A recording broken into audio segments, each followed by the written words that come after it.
So my question is, how do you see people that respond better under stress?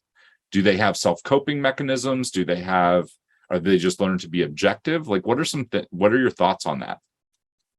Yeah, it's a good question. I think because it is so debatable about what makes someone better at handling stress. Like there's research into anxiety that shows some of the kind of biological seeming mechanisms. So for example, like I've always thought I'm pretty bad fundamentally at handling stress. Like I've always had anxiety issues. Like I actually dropped out of my first college I went to due to basically a so-called nervous breakdown, high anxiety situation. So I've always thought that I was kind of fundamentally wired badly in that respect. Though then again, you could get into environmental factors too. But I would say like I think that it kind of gets into the what they call the growth mindset kind of stuff of like, are you willing to be uncomfortable, and are you willing to interpret your failures as leading to something better?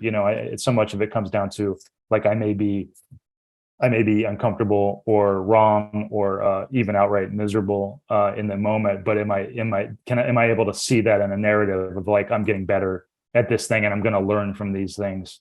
So I think the people that really that are better able to perform under pressure, it's a lot of it is just experience, like being willing to put yourself in those spots and keep getting better at it, and being willing to be to live with that discomfort and that anxiety, because you will get better. I mean, even though I'm someone who had anxiety problems and depression problems at a young age, like I think poker helped me deal with that stuff. It kept putting me in those situations. I mean, to some extent, I still have some of that, so that gets into the realm of like how much of it is wired for me or something. But I do think like no matter what, taking the frame of like viewing it as you're improving, viewing it as you're going to learn something, and just keep getting that experience, having those experiences, all that stuff will help people perform better under pressure. And like we said, not being results oriented, and acknowledging that you can make a really good decision and it could still fail, and you just have to be okay with that. Like that's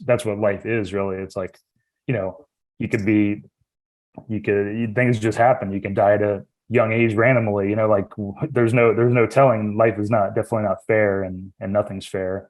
So and being willing to accept that about life and about any venture, because we're all making, I think that's the thing. It's like poker's interesting because people tend to think like gambling is something we do in the casinos. It's like, no, we're gambling every day with all the decisions we make. We're making decisions about, our interpersonal relationships. We're making decisions like, do I take this job in another city? Do I try to get this specific career or job? It's like, these are all, just gambling in the sense that we're making choices that have theoretically big outcomes, and we could fail at them, or, we could be successful at them. And some of it's random chance involved, So, yeah, I don't know if that answered all your question there, but